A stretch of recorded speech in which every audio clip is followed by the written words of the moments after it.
Merci Président. Je vais être concise parce que ça devient très confidentiel notre soirée et je pense aussi que je vais éviter de redire des choses qui ont beaucoup déjà été dites sur le contexte de notre intervention. Je voulais quand même remercier les services et le rapporteur sur la qualité des documents que nous avons entre les mains et puis redire que Stéphane Perrin nous donnerait presque envie de reprendre des études de finances publiques. Donc merci pour sa pédagogie.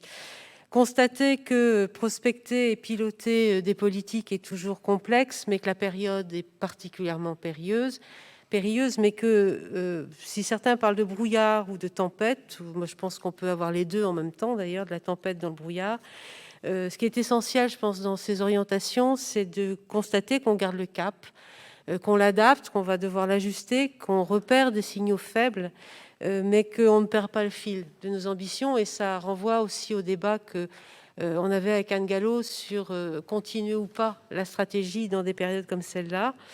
Je voulais aussi me réjouir de la capacité de réaction que nous avons eue en concertation avec l'État et qui nous a permis d'éviter la casse, en tout cas le plus gros de la casse. Et puis peut-être partager un ressenti avec vous. On parle souvent de traverser une crise ou des crises. Moi, je me sens plutôt traversée par la crise ou par les crises, c'est-à-dire que j'ai l'impression que les crises me transforment et transformeront de manière assez définitive nos manières de regarder les choses. Ceci étant dit, je voudrais juste garder la parole très rapidement pour zoomer plus particulièrement sur une question qui est évoquée dans ce rapport, qui est celui de la relocalisation et de l'industrie. Rappeler qu'effectivement, la contribution de l'industrie dans l'économie bretonne est essentielle. C'est 15,7% du PIB de la Bretagne et c'est vraiment l'outil du développement économique, mais aussi social, mais aussi environnemental. Au second semestre 2020, nous avons perdu 1000 emplois industriels. Il y a des disparitions naturelles, mais je dirais que le Covid a sans doute accéléré un certain nombre de disparitions. Et pourtant, notre équilibre économique est intrinsèquement lié à cette capacité de production, à cette capacité industrielle, donc aux emplois et à notre autonomie. En Bretagne, on pense tout de suite, quand on pense industrie, à l'agroalimentaire.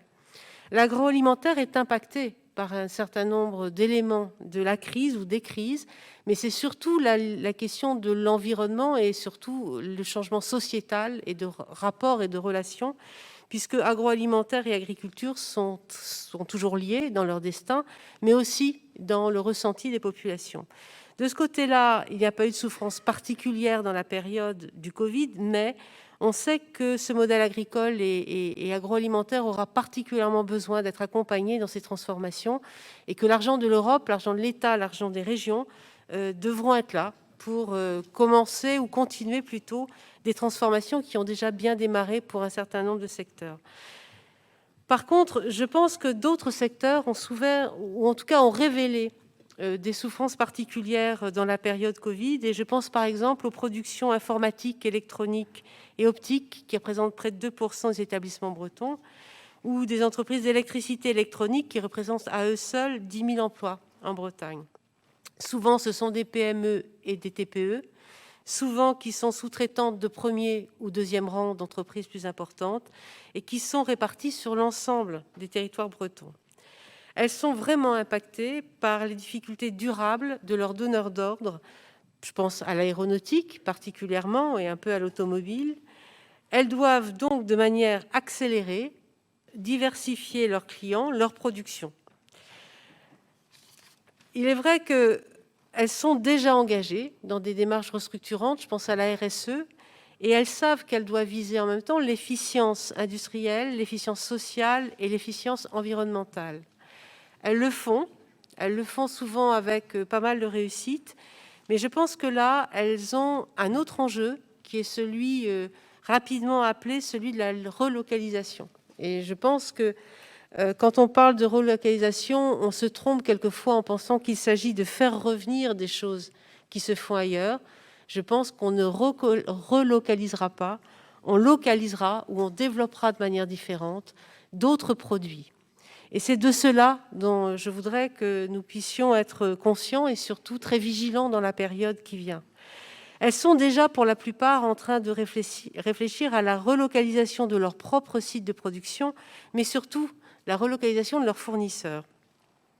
Elles ont particulièrement éprouvé la question de la mondialisation. Alors, si je pense à l'électronique, c'était déjà vrai avant le Covid, c'est-à-dire que les patrons de l'électronique me disaient, ou certains, je n'ai plus que 15 jours de stock de composants et j'ai pourtant des marchés signés pour 6 mois. Et la course à l'achat de composants était déjà une vraie problématique. Pendant la crise, ça a été l'horreur, c'est-à-dire qu'effectivement, elles avaient les capacités de production, elles avaient les salariés, elles manquaient de composants. Et à la sortie de la crise, quand elles ont réussi à produire, leurs fournisseurs leur ont annoncé que finalement, ils divisaient par 2, par 3, par 4 les besoins en produits. Donc, leur défi, c'est bien actuellement de recréer des processus de production avec de nouveaux clients, c'est-à-dire en diversifiant, avec de nouveaux produits et avec de nouveaux process. Et c'est notre défi à nous aussi, d'accompagner ces entreprises tout au long du processus. Nous avons la plupart des compétences pour accompagner ces industries dans la reconquête finalement de leur autonomie. Et il s'agit de l'avenir de la Bretagne, puisqu'il faut diversifier, faire de nouveaux produits plus innovants, à plus forte plus-value. Il va nous falloir effectivement accompagner les entreprises en termes de recherche.